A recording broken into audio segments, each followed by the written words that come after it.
Good afternoon, nerds. Oh, Pippin's here too. So what we're doing today is that I'm working on a vlog right now that I thought was going to be done in time. That I thought was going to be done by the time Saturday or Sunday rolled around so I could get a video up, but it's not going to be done. So what I'm going to do is this here little sit down video where I tier rank the 5-star reads that I've had in the past 2 years. So now I just saw somebody do this. Sorry, I have a sinus infection, so this is helping me. There's pressure here, and I took a Tylenol. It's fine. I just saw somebody do this last night, and I was gonna do another video, but this one sounded more fun. So the booktuber that I saw do this was Jananie over at This Story Ain't Over. I'll link her channel below. She tier ranked all her last 3 years. Now, if we did that, we'd be here for 3 hours. So we're only going to do 2 years. And even that is a lot. It's 85 books. It's still too hot. I'm going to put it down. So that's going to be 85 books. I'm going to try and keep it brief. We'll see if I succeed. But anyway, let's pop it up here. What we're doing here is I've made 6 different categories because I looked through all the books and I wanted to make sure that each one had a good place. So the tiers I've got are, I'm gonna get weird if you bring this up. So this is honestly like where most of my like real favorite, like personal favorite books go. They're the ones that other people don't love as much as I do for whatever reason. But if you bring it up, I'm gonna get weird. I'm gonna take it too far. I'm gonna like try to bully you into reading it.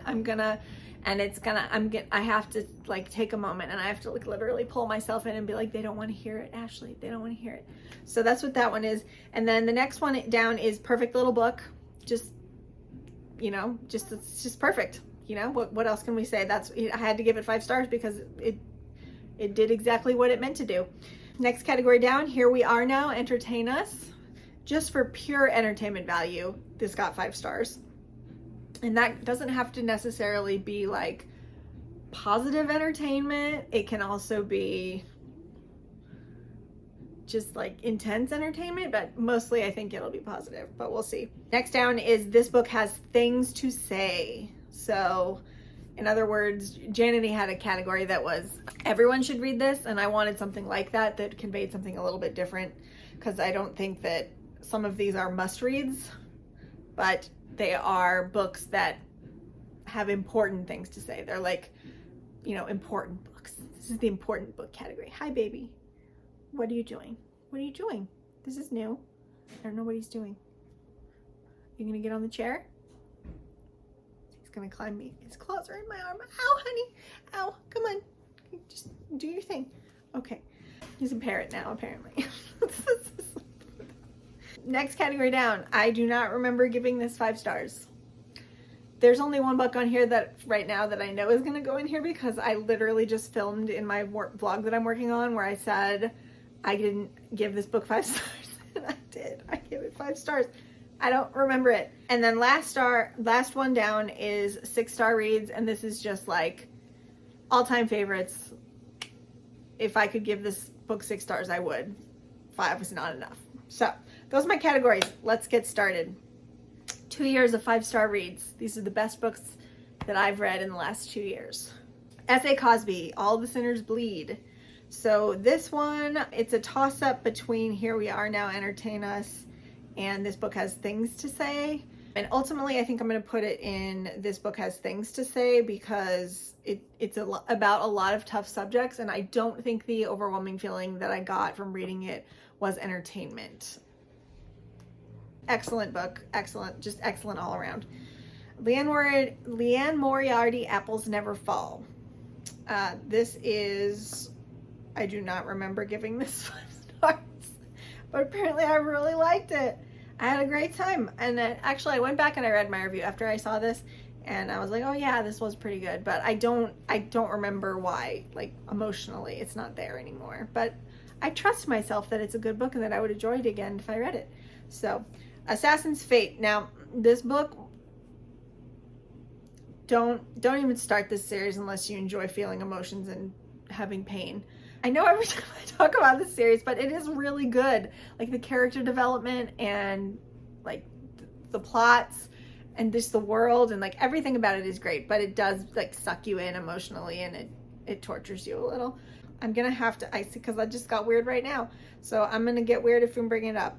Then we've got Bitch on the female of the species, which was an excellent book that I read earlier this year, all about how science has done female animals dirty and completely because they were viewed and studied through the lens of the patriarchy, how science got a lot of things wrong, and it's only pretty recently that scientists, like female scientists and open-minded male scientists, have gone back and rethought things and come at some things that we thought we knew from new angles. And it was a really funny read, and it was really educational, and it was just kind of mind-blowing, and I just had a great time with it. So I'm actually going to put this, though, in This Book Has Things to Say, because I feel like it's really important to constantly be reevaluating things in result of what we've learned, and this book pushes you to do that while being funny and entertaining.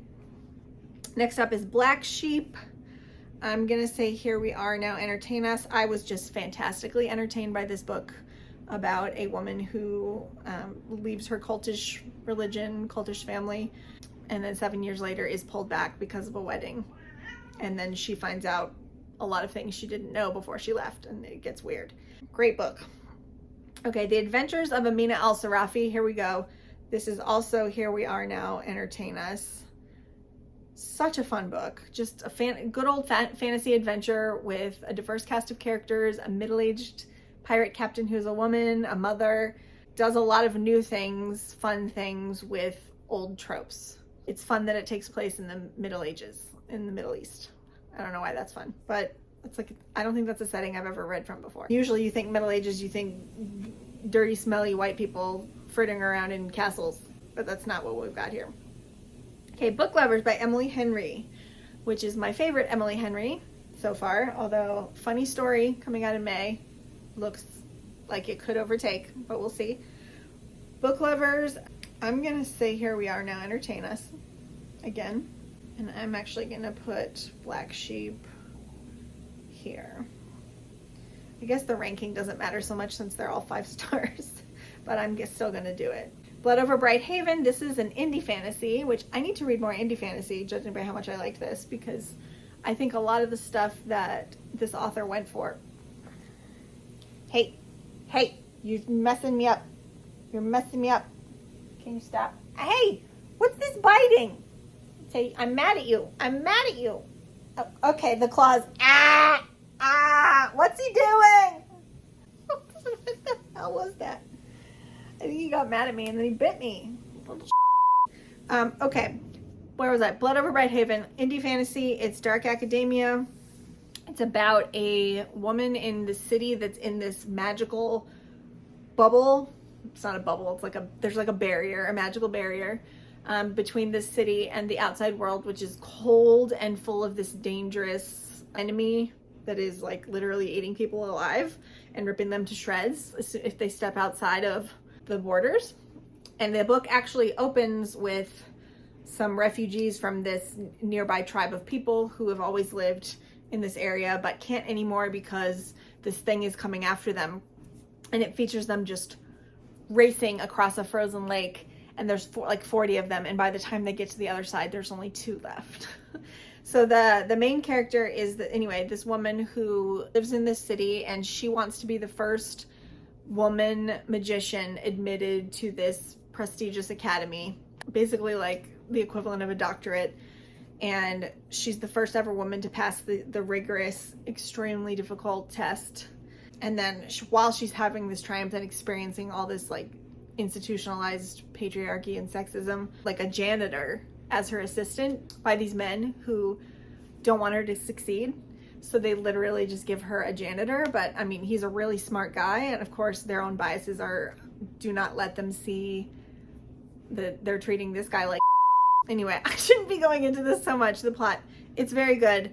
It gets real dark, and it has a very bittersweet ending, but it was extremely good and explores lots of cool things that I think other fantasy authors have tried to explore, but not as successfully as this has done. I'm gonna say I'm gonna get weird if you bring this up because I just got weird again. Next up is The Book of Cold Cases by Simone St. James. I am gonna say I do not remember giving this 5 stars, although again, I trust myself, but I really like Simone St. James. I like her writing, and it just hit the spot apparently for me. I think this one was the one involving the true crime podcaster, and she has a cat, and I think I just overly related. So then we've got Richard Osman, The Bullet That Missed. So this is not my favorite of the Thursday Murder Club. That's actually the second book. The Man Who Died Twice, I think was the name of that one. That one's my favorite, but they're all 5 stars. This one is going to be Here We Are Now, Entertain Us, because it's so entertaining. The Change by Kirsten Miller. 3 middle-aged women who discover that upon, hitting their middle age, their menopause, they get magical powers, and they use these powers to sort of take back the power and protect those who are less fortunate than themselves and weaker than they are, and they solve a series of murders as well. Here We Are Now, Entertain Us. City of Blades. Actually, let's go in order. I should have done this for the other one, but we're gonna go with number 1 in this series. So this whole series, City of Stars is the first one, City of Blades is the second, and City of Miracles by Robert Jackson Bennett. This is a trilogy that I five-starred all 3, clearly, and it's just great. It is a highly underrated series, in my opinion. Not enough people have read it or appreciate it for its glory, and I think it is just so good. And I'm gonna say perfect little book, because I don't think entertainment is the main draw with this series, although it is really entertaining. It's twisty, it's turny, it deals with lots of complicated subjects in a way that makes you really feel for the characters who are experiencing it, but yet also says things on a larger scale. It's just really, it's so good. It is so good. And I've never read anything like it before. So I really wish more people would read it. Taylor Jenkins Reid, Carrie Soto is back. Just really entertaining. I'm gonna put that above. So this is the first book from Taylor Jenkins Reid that I ever 5-starred, but I'm a sucker for a sports story. Okay, now I did not remember that I gave this 5 stars, but I do remember being really entertained by it, which is Confessions of a Prairie Bitch. And Allison Arngrim is the author. She played Nellie on Little House on the Prairie, which is a show I didn't really watch, although my dad watched it all the time. I would just leave the room when he watched it. I don't know why I didn't like it. But this memoir was really entertaining, and it was really well written, and she wrote it herself. So the audiobook was also really good. So it's like a tell-all, it's a memoir, but it also talks about tough subjects like sexual assault and growing up in a sort of abusive, neglectful household, and it was really good. But I did not remember that I gave it 5 stars. Brandon Sanderson, Titanic.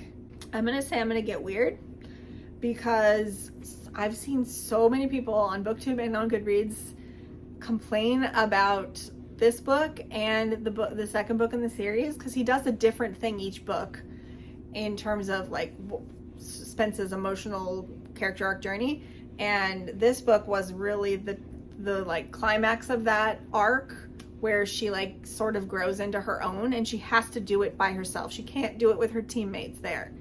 And people are always complaining about like, where's Skyward Flight? Where's all her friends? And I'm like, that's not the point. Guys, she had to be by herself. And also it's good to do a different thing. I get mad. I was like, you are expecting things and he has a plan. So you need to stop expecting things and just go with the flow. There's a point.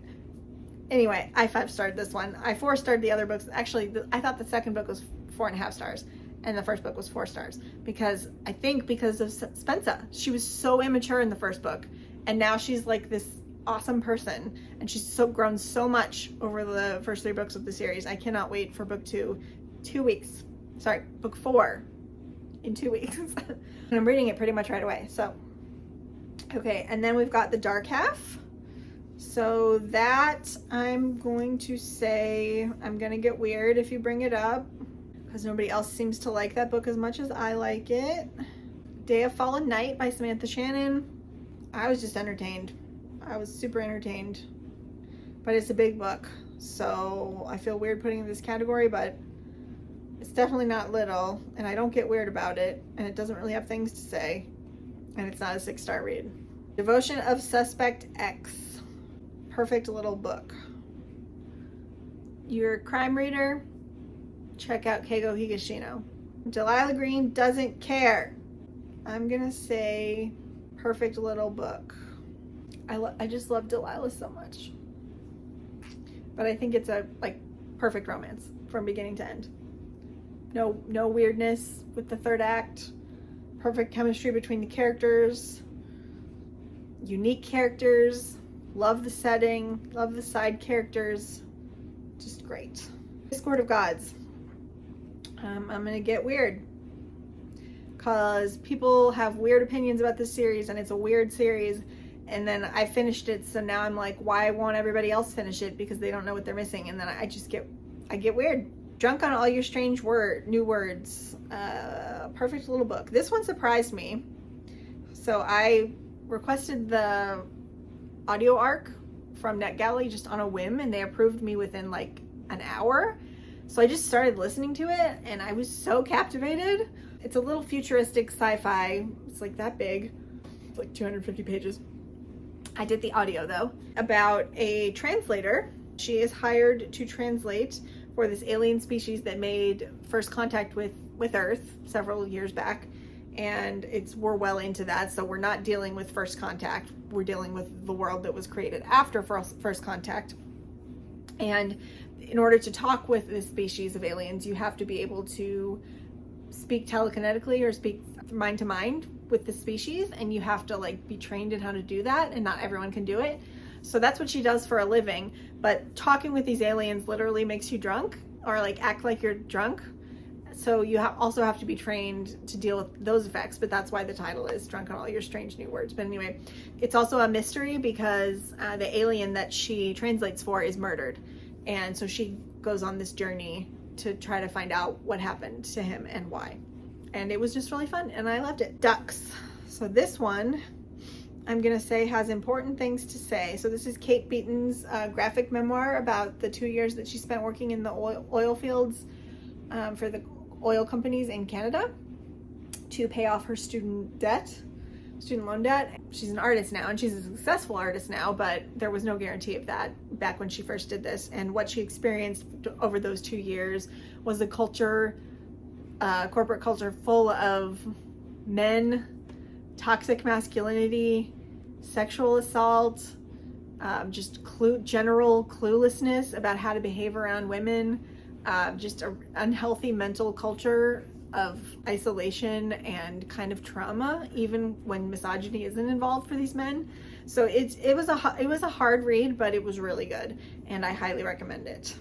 Emily Wilde's Encyclopedia of Fairies, we're gonna say perfect little book. Actually, I want to put it up front because this is the one that I had in mind when I created that category. Perfect little book. Emily Wilde is a scholar. She's writing in Encyclopedia of Fairies, and she has one more chapter to do on this group of fae who live in this very, very northernmost island. And so she goes there and has to deal with the locals, and her work colleague slash enemy slash friend, I guess that's why there's a word for that, frenemy, follows her. And basically there's the thing, whatever. I'm sick, okay? My brain's not working. Okay, The End of Bias. Fantastic book about bias in our heads and how we view situations and things we can do to combat bias in systems and within people and organizations. And it was actually really clearly written and entertaining to read. So if you're thinking it sounds boring, it wasn't, but I really learned a lot from that book, and I highly recommend it. Everyone Knows Your Mother is a Witch. I'm going to say perfect little book. So this is a book about a woman in 14th century, I think. No, it was in the 1600s. So 17th century Germany, which it wasn't Germany back then, I don't remember what it was called, who is accused of being a witch by her neighbor. And so it's sort of a satirical look at witch trials, but it's also very serious at the same time. And the woman, I forget her name, and I forgot her son's name. He was a famous astronomer in the 16th century, and he became a court astronomer to the emperor, and he was very famous, and a lot of people think that he's the reason that she was targeted as a witch, because he was famous and influential, and he had to help her get off of the charges, and she wasn't killed or anything, she got off. But the way this book is structured, it's very darkly funny. It's narrated by the woman, again, whose name I'm forgetting because my brain is broken, but she's narrating it through her neighbor slash guardian, because you have to have a guardian if you're accused of being a witch back then. And she's illiterate, so she can't write herself her memoirs, so he has to write them down for her. His name is Simon. So he's writing it down, and she's narrating to him her story. And then it's interspersed with transcripts and questions through the witch trials. And it's those parts were the best, because the satire was strong. Let's just say that. Highly enjoyable book. It's just perfect. And the audio is fantastic. It made me like it better. Okay, so now here we're coming up on the other 2 books from this series. So we're going to put them in order. Georgie All Along. I did not remember that I gave this 5 stars. And I have a hard time remembering it right now, but I remember while I was reading it having a great time. Little romance. God Bless You, Mr. Rosewater. That is my very first 6-star read. I loved that book so much. It's the book that made me see why people like Kurt Vonnegut so much, even though I'd previously read Slaughterhouse-Five and what was the other one that I read? Oh, Sirens of Titan. This book was like, oh, I get it. I get it now. This book is fantastic. Very much Eat the Rich vibes. It's about a billionaire or millionaire. He's very rich anyway, and he hates being a millionaire. He hates being an heir to this huge fortune, and basically he spends his time being completely kooky and just giving away all his money to the townspeople that he lives in. And he lives in like a fire station, and he answers the phone in this fire station and spends all of his time like helping people, because he just feels this immense sense of guilt. And it's a very sad book, but it's also funny. Like, just Kurt Vonnegut was a genius. So 6 stars. That's 10 fingers. I'm just doing jazz hands. I did not remember that I gave this book 4 star, but it's Terry Pratchett. I think I just need to put it up in Here We Are Now, Entertain Us. What is happening with this? Why is it doing that? Whatever, I'm tired. I don't care. I'm just gonna leave it. Golden Enclaves, great ending to a book. Recontextualized so many things, so many twists and turns. Love the characters, just so great. I'm gonna say Here We Are Now, Entertain Us, and I'm gonna put it in front of Black Sheep. The Good House. Let's say, it's not little, so I can't put it in. I'm gonna put it in Here We Are Now, Entertain Us, because it was really entertaining. Scary and creepy and unsettling, but entertaining. Harrow the Ninth. I mean, where else does this go? You're gonna get, I mean, it's a weird book. If you don't get weird about it, you're reading it wrong. A Hatful of Sky. Just a perfect little book. That's the second book in Terry Pratchett's young adult Tiffany Aching books, which also take place in Discworld, but you can read them on their own. They're a really good way to get into Discworld if you're interested. And I think that they are probably some of his strongest work, at least this one and the other one that I gave 5 stars that you'll see coming up. He Who Drowned the World, pretty recent read. I'm gonna say it's entertaining. Weirdly, like, darker stuff happened in this, but I wasn't like that super affected by it. I was just having a great time. I don't know what that's about. Maybe my brain is broken, but we're gonna put it right here. I actually liked this one better than the first one. Hellbent, Leigh Bardugo, entertaining. This one, the further I get away from it, the less memory I have of it, but I'm sure rereading would probably make me like it more. And I've just read so many books. Like, that's a real danger when you read as many books as I do. Like, I think I'm on book, I don't even know, it's 300 plus at this point, and there's a lot in here.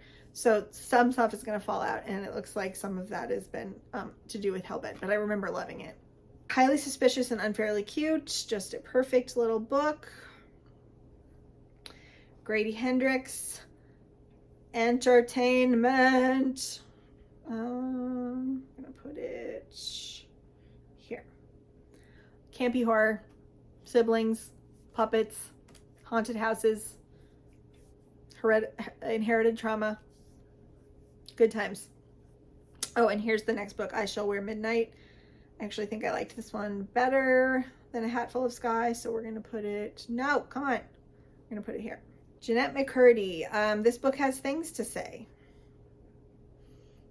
Mental health, predatory parental relationships, abuse, celebrity. Great book. Rough, but great. Iron Widow was so entertaining. I'm not quite weird about it though. So I'm gonna say I was just purely entertained. And the main character just, I love her. I don't know. Everything she was doing, other people don't like at all. But I was like into all of it. Everything that she was doing in that book. Okay, so the Kaiju Preservation Society, this is the one that I said that I created this category for because I did not remember giving it 5 stars. In my head, it is a 4-star book. And then I went and I looked at my Goodreads review, and sure enough, the very first sentence is, this is objectively a 4-star book, but I'm giving it 5 stars just because I can. I don't know. I guess I was having a great time and I just needed to express my enjoyment. So I'd have to reread it to see if that 5-star would hold, but I didn't. I mean, it's 5 stars, and so there we go. Know My Name. Oh, that's a good one. So of all the books on this list, if you're going to do one to take away that you should read, it should be Know My Name. Because Chanel Miller is so great. She's so thoughtful and compassionate and kind and honest. No, scratch that. I think that when you call somebody honest, it implies that everybody else is dishonest. She just lets you in. She's so vulnerable. And the things that she has to say about rape culture and about the justice system's response to rape victims and how everything is worse. And then the public lack of public support for the victim and the weird, gross support for the rapist. It's just such a good book. Tough, but so good. Cannot recommend that one high enough. Okay, here we go. This one's going straight to the top. I'm going to get weird about this because this is my favorite romance that I've read in years. I can't stop thinking about it. And every time I see somebody read it, I want to go reread it. And that is A Lady for a Duke by Alexis Hall. But so this is a book that follows 2 people who grew up best friends in, I don't remember, England somewhere, who cares? And he's a duke. And I think she was born a boy, slowly discovered, she was trans. But obviously in that time period, in the Regency, it's like basically unheard of. So she decides the only way, So they're both fighting in the Napoleonic Wars. And I don't remember which battle. It might have been Waterloo. I don't remember though. She's killed in action and takes the chance to like officially let her old self die. And she emerges from the battlefield as, is her name Violet or Viola? I don't remember. The cover model, the reason I'm getting confused is the cover model's name is the other name, that her name isn't. And ever since I learned that fact, I now cannot remember which one the character is and which one the model is. She goes she goes to live with her family who know who she is. But her best friend, the Duke, is left to think that she's dead. And he goes into mourning because it was his best friend. They loved each other deeply. So she hears that he's really not doing well. It's been 2 years since her death. And so somebody, I don't remember who because it's been too long since I read it. And somebody go and tells her he's really not doing well. You need to go see him. You need to tell him what's going on. So she gets up her courage and goes to see him and doesn't tell him who she is at first because she wants him to get to know her as herself. And their chemistry right away is just so good.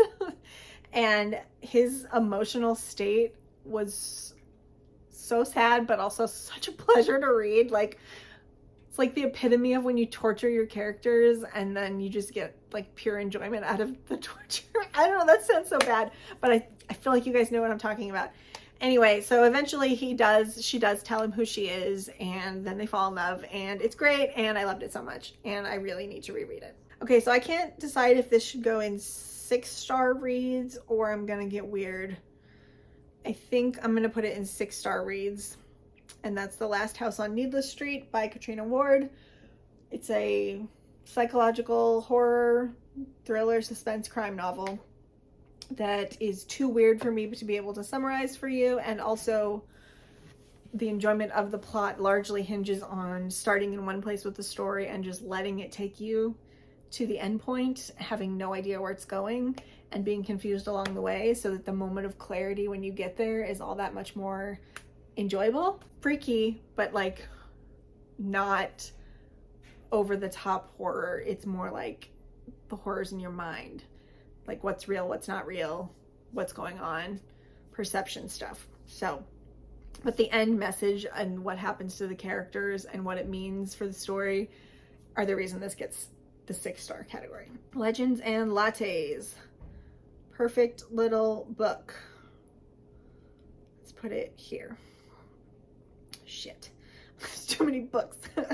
Lessons in Chemistry. Perfect little book. Okay, Liar, Dreamer, Thief. I'm gonna get weird. I'm gonna get weird about it. This is a very personal book. I feel like not a lot of people have read it. It's still criminally underread and underappreciated, but there's so much in here that I appreciated, not least of which probably is because it was a complete surprise how much I enjoyed it and identified with it. But the main character sort of creates this fantasy dream world alongside her real life as a coping mechanism for her untreated mental illnesses, because due to a series of circumstances, she's now alone in the world and has no support system, and she's having a really tough time. And the plot kicks off when this man that she's obsessed with and kind of stalking at her work, again because she's mentally unwell, she's kind of stalking him at her work. It turns out that he was stalking her too, and he, like, in a weird spiteful revenge thing, kills himself in front of her and sort of like implicates her in his murder, even though it was a suicide. And like from where it goes there, like you see her sort of pick herself up and, like, despite what's going on and the tough things she's going through in her brain, like make her way through the situation to figure out what's going on. And the ending was so good, I cried a little. So it's just, I love it. I love it so much. Can't tell you enough of how much I love it. Oh, there's so many left, and I'm just gonna speed through them because I'm tired and I want to take a nap. Library book. Perfect little book about libraries, true crime, books, a fire in the Los Angeles Public County Library. Love Hypothesis. This is going to be controversial, but I say perfect little book.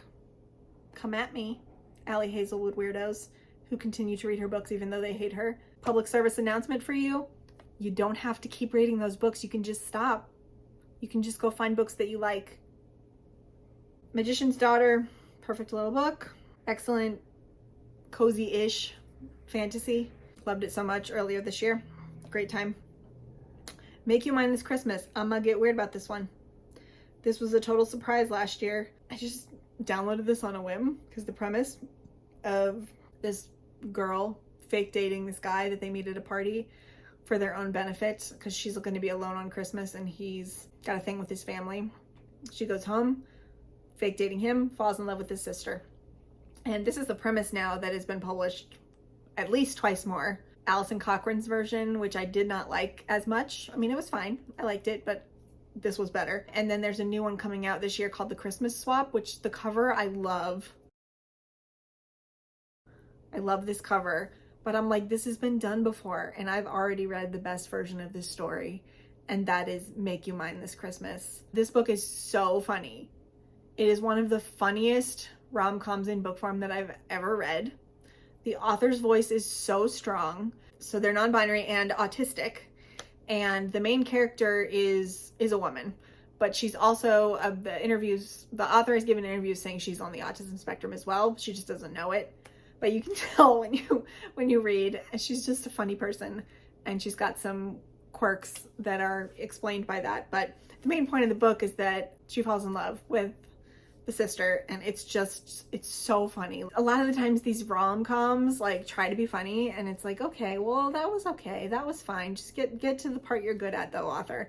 What this author is good at is being funny. I loved it so much. I'm gonna reread it again this year because it was so good. Malice, Here We Are Now, Entertain Us, another Keigo Higashino that I've given 5 stars to. Twisty little murder mystery where the main point isn't who done it, but how done it. And it's amazing the way that he messes with your sense of what's going on, even while you know who did the murder, but you still are surprised and shocked somehow by the end. It's great. Lauren Groff Matrix, Nuns. I'm gonna say, I'm gonna get weird about this because my thing with nuns is kind of weird. So we're just gonna put that there. That's like an exception to my no lit fic, no historical fiction rule. That is lit fic and historical fiction, but it's got nuns in it, and it's about a 14th century abbey and this woman who like is amazing, and I loved it. I don't know, I didn't think that I would, but I did. Shauna Maguire, Middle Game. This one is just entertaining. I'm gonna put it here. Weirdness, twins, alchemy, timey-wimey stuff. Monstrous Regiment, extremely entertaining. So funny. A satirical look at sexism in the military and war, and I wouldn't tell you what's so funny about it, but it would be a spoiler. So you're just gonna have to go in and read it yourself. But the main character, Polly, decides to enter the army and disguise herself as a boy to do it. So that's the knockoff on the premise. And then it gets My Heart is a Chainsaw, 6 stars. 6 stars, absolutely 6 stars. I've already talked about this. If you want more of my thoughts on this that I just did recently, my top 10 favorite horror books so far will be linked down below or somewhere in here. I don't know. Great book. Great book. Mysterious Case of the Opportune Angels is pure entertainment. Pure entertainment. Puzzle. If you like puzzle mysteries, Janice Hallett really is a good time, and this one is my favorite of hers so far. Nestlings, I just read this one. I don't think it was entertaining. I mean, it was interesting, but like it was too disturbing to be entertaining, if you know what I mean. So I'm gonna say perfect little book, even though it's creepy as hell, but it is a perfect little book. Like, I wouldn't change anything about it. Just know that perfect doesn't always imply pleasant. Nona. Weirdness. I need to reread this one. Part of Your World. Perfect little book. Just a really, really perfect romance. Just perfect. And I've read all this author's other books, and this is the only one that is perfect. The rest of them have pretty significant flaws. Perfect Crimes of Marion Hayes. Perfect book. It's about a noble who doesn't want to be a noble and a noble's wife who does not want to be a noble's wife, and she's a mother and she doesn't want to be a mother, and they fall in love with each other, and it is incredibly great. They fall in love with each other through blackmail letters. So it's that kind of story. Perfect Crimes of Marion Hayes by Cat Sebastian. But you got to read the first one first. You've got to read shoot, what's the name? Oh, it's right here. The Queer Principles of Kit Webb. They're very intertwined, so you really would be missing out if you don't read both of them together. It's just a duology, so you can just be done then. Whatever. I'm losing my voice. Okay, this ends the whiny portion of this video. Peter Cabot Gets Lost. Perfect little book. Queer historical romance set in the 60s, and they go on a road trip and fall in love while driving across the country. This was Cat Sebastian's first pandemic book, and she says it's cute, she says in her acknowledgments, it's no wonder that I wrote a book where the characters travel cross country when I'm stuck inside. That was just cute. Rage Becomes Her. I did not remember that I gave this 5 stars, but I remember really liking it at the time, and I do recommend it. But I've read, like, Bitch is a far superior book to this in my opinion, even though they cover similar topics, sort of. This one's just much more memorable to me because of the voice of the author than this one, which I couldn't tell you a single thing about it right now, even though I gave it 5 stars. Southern Book Club's Guide to Slaying Vampires. We're gonna say entertainment, because the entertainment is how it has things to say. Like, it tricks you into like hearing things that you should hear, but the focus is still like on the entertainment. So I'm gonna say it's entertaining, and I'm gonna put it behind Black Sheep. Oh, the spear cuts through water. 6 stars. 6 stars. Oh my god. If you have not checked this book out and you like fantasy, if you like queer literature, I'm not going to say anything else.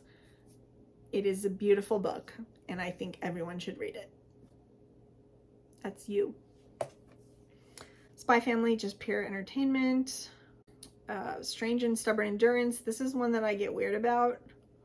Other people have liked this a lot less than I have, but I really liked it, so I'm going to leave it up here.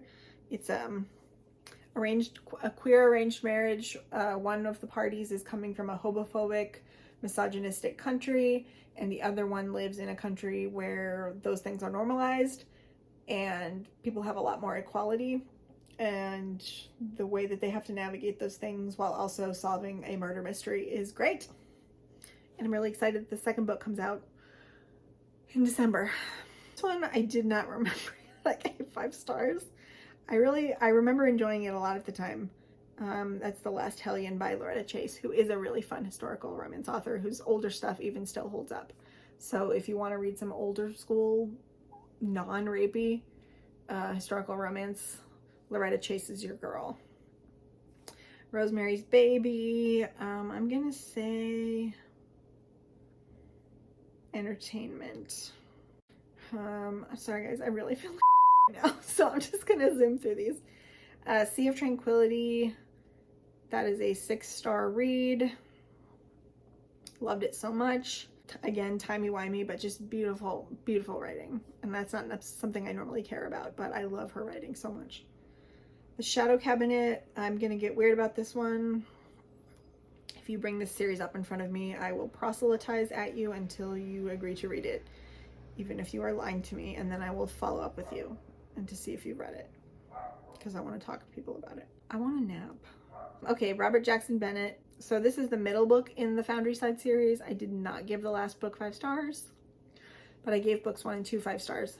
So this is book 2, and it's in that 2-year time period. It's just really entertaining. They're epic fantasy heist books with a really cool magic system that is basically like magical coding, where these characters literally rewrite reality so that things can happen outside of nature. Paris Dylancourt. So this one, I'm gonna say it's not entertaining and it's not perfect, so I guess I'm gonna get weird about it, because Paris is a really hard character to like. He's so riddled with anxiety that he makes life difficult, not just for himself, but for everyone around him. And it's a struggle, but it was funny, and it was swoony at the end. So, and I gave it 5 stars just because of the feat of taking a character like that and successfully navigating an arc in a book was just so impressive to me. But it's not one that's going to work for everyone. They Never Learn. I'm going to get weird about this one. When I see people not liking this book, I get so upset. I'm like, I don't understand you. What is there not to like about this book that is about a female serial killer taking revenge on disgusting men who do terrible things? This book opens up with her killing a dude for rape that he got away with. And she's a professor in a college, so she has access, and she hears about terrible men, and she only kills bad men. And then it's also sapphic, so there's a sapphic love story in here, and that is great. Also the way it's handled, and just the ending, like, it just gave me so much life just reading about this woman. And there's also a twist in here, because the other main character is a undergrad in the same college, and how they end up intersecting with each other I did not see coming. It's just such a well executed twist that I would have guessed in any other author's hands, but because of the way she writes it, it's so good how they're connected to each other and how their storylines end up like affecting each other. Just a great book that do not tell me if you do not like it, because I will like press pause on your video or like scroll away from your review and just stomp around my house muttering to myself about why people can't understand why things are good. Home stretch, home stretch. TJ Power. I'm going to get weird about this one too, because I could proselytize about this book all day long. Read this on a whim, but it was so genuinely good. It's about TJ, who essentially goes on a strike when she experiences some disgusting sexism and racism and horrific responses to beauty standards from her cousin, who is hairy, and she's not hairy because she removes all of her hair. And then she like responds to this by refusing to shave, refusing to pluck, refusing to remove any of her, oh shit, I'm at 10%, refusing to remove any of her body hair. And then the resulting emotional journey that she goes on. It's just so great. Anyone who at one point used to be a teenage girl, whether or not you had body hair like I did, like TJ did, I think you'll be able to appreciate this book. And it is just incredibly well written in a way that a lot of way it just isn't. And I cannot recommend it highly enough. Audiobook is fantastic. Tomorrow, I'm sure you guys have heard all about this one. I do not need to tell you anything about it. And I'm going to say, I'm going to say perfect. Oops. Where did it go? I lost it. Oh, here it is. I'm going to say perfect little book. With the caveat that I don't think it's perfect because I'm still mad about what happens to a certain character, but I do think there was a reason for it, so I'm going to leave it. Anyway, I don't think that any of the other categories work because it's not quite a 6-star read for me yet. I don't know, maybe if I read it again. Transgender Issue. Everyone should read this right now. If trans issues are at all something that interests you, this book recenters the conversation in a way that we should all be having it. And it is also educational and useful and very compassionate and humane. Transphobes, leave. Vera Wong's Unsolicited Advice for Murderers. I effing love this book so much. Perfect book. Perfect little book. I'm gonna put this here. I hope that she does not write a sequel. This book should remain perfect on its own. There doesn't need to be any more. Okay, Yumi. I love Yumi and the Nightmare Painter. This is the third of Brandon Sanderson's secret projects. I'm just gonna say it's just a super entertaining book, and it does its job very well. The Will of the Many. Again, just pure entertainment. Let's put that one. Let's put that one here. Translation State.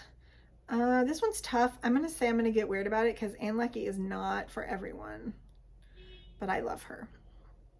And I don't really feel like trying to explain this book right now because I'm so tired and I only have 2 left. Just trust me, it's really good. If you like Ann Leckie. If you don't like her, you're not gonna like it, I promise. And last one, Truth of the Divine. So this book wasn't entertaining. It was actually kind of a tough read, even though I was really riveted by it and I didn't have a hard time reading it in terms of like being able to pick it up, and I could read it for hours and be okay, which isn't the case with a lot of books about tough subjects. Dealing with trauma and dealing with like that kind of thing. Like that's what it's about. Also First Contact with Aliens.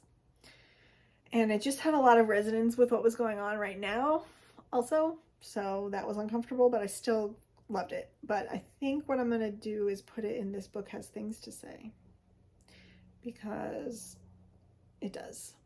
And the other areas, like, I'm not going to get weird about it. It's not perfect.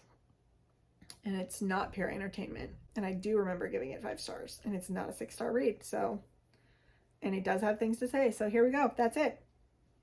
So those are all the books I've given 5 stars to. I'm so tired at this point that I do not remember why I decided it was a good idea to do this video. If you've made it this far, leave me is there an octopus emoji? If there is, leave me an octopus. I will see you guys soon. I don't know when my next vlog will be up, or because it's one of those videos that depending on how it goes, it might be like 2 more days or it might be 2 more weeks. I don't know. And I'm still working on my spooky read prediction results video because, spoiler alert, I didn't finish all of those books in the month of October. So I'm still trying to finish one and it's hanging on and I need to finish it. But anyway, this is my results. You can see that I read mostly for entertainment, and that I like things when things get weird, because I like to be weird about things that are weird. And there are just lots of little perfect books in here, and not as many books that have important things to say, because that's not my style, I guess. I don't mind when it happens, but... And then there were not that many books that I had forgotten that I'd given 5 stars to, so most of them are pretty solid. So I don't know if there's anything else that we can learn from this list other than I read a lot. And I'm just rambling right now, and we're at an hour, so I'm going to stop. So hope you guys have a good weekend. Farewell.